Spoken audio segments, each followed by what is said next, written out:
Halo, Assalamualaikum warahmatullahi wabarakatuh. Hari ni kita akan bercakap pasal filem James Bond yang satu-satunya cuba untuk menjadi Star Wars. Okey, kita akan bercakap pasal filem Moonraker. Nampak. Moonraker. Apa benda ni? Yang ni apa kena check dekat komen lah, check dekat description. Okey, Moonraker merupakan sebuah filem yang mana satu-satunya, tak silap aku, menjadikan filem James Bond sebagai sebuah filem yang bercampur antara filem spy dan juga filem science fiction. Okey, dalam filem ni dimulakan dengan kisah macam mana sebuah kapal angkasa lah. Bukan kapal angkasa, kapal tu kan yang kita boleh, bukan kapal angkasa kat atas tu, kapal apa orang panggil tau, yang dia boleh pergi ke angkasa, boleh diturun balik ke bumi tu, hilang. So James Bond macam biasalah cuba untuk menyiasat, dan kemudiannya dia berjumpa dengan macam-macam lah. Dan watak yang satu-satunya, tak silap aku, dalam ni kembali daripada filem sebelum ni, watak Jaws, yang pada aku memang agak ikonik dan agak unik sebab watak ni menyambung dua filem. So dia punya unik tu agak menarik sikit lah. Instead of just kita tengok pasal Bond, kali ni watak Jaws dikembangkan lah dengan dia punya love story and so on.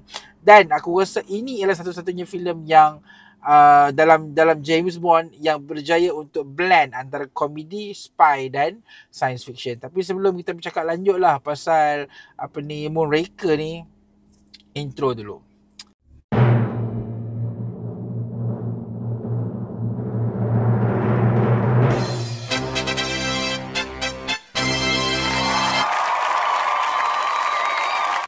Baik, Moonraker macam aku cakap tadi ialah filem tahun 1979. Filem ni menampilkan aktor Roger Moore. Okey, dia adalah pelakon yang memang paling banyaklah memegang watak James Bond ni. Dalam filem ni macam aku cakap tadi, kisah pasal James Bond terpaksa menyiasat kehilangan kapal angkasa. Okey, tak apa.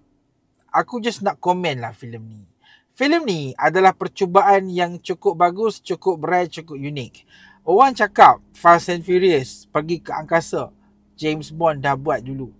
Okey, dia dah terokai habis. Tapi aku rasa filem ni mungkin terinspirasi ataupun dia punya inspiration dia ialah daripada Star Wars. Kalau hampa ingat, filem pertama Star Wars muncul pada tahun 1977. So waktu tu Hollywood dah ada teknologi untuk buat dan menggambarkan situasi di angkasa. So diorang pun kata, oh, okey lah, kita buatlah juga satu untuk James Bond, dan akhirnya walah, inilah dia, Moonraker.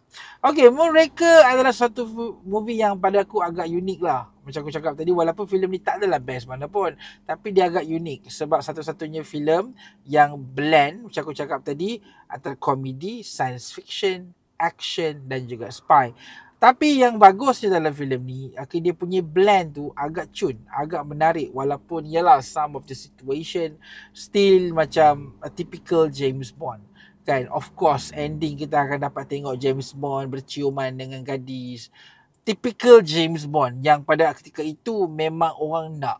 Tapi bagi aku lah, movie ni walaupun ending dia tu, dia punya third half tu memang agak too Star Wars lah, agak terlalu Star Wars untuk sebuah filem James Bond. Aku still enjoy this movie, tapi sebenarnya punca menjadikan Moonraker ni lebih menarik, dia bukan sebab James Bond tu, tapi aku rasa sebab watak Jaws.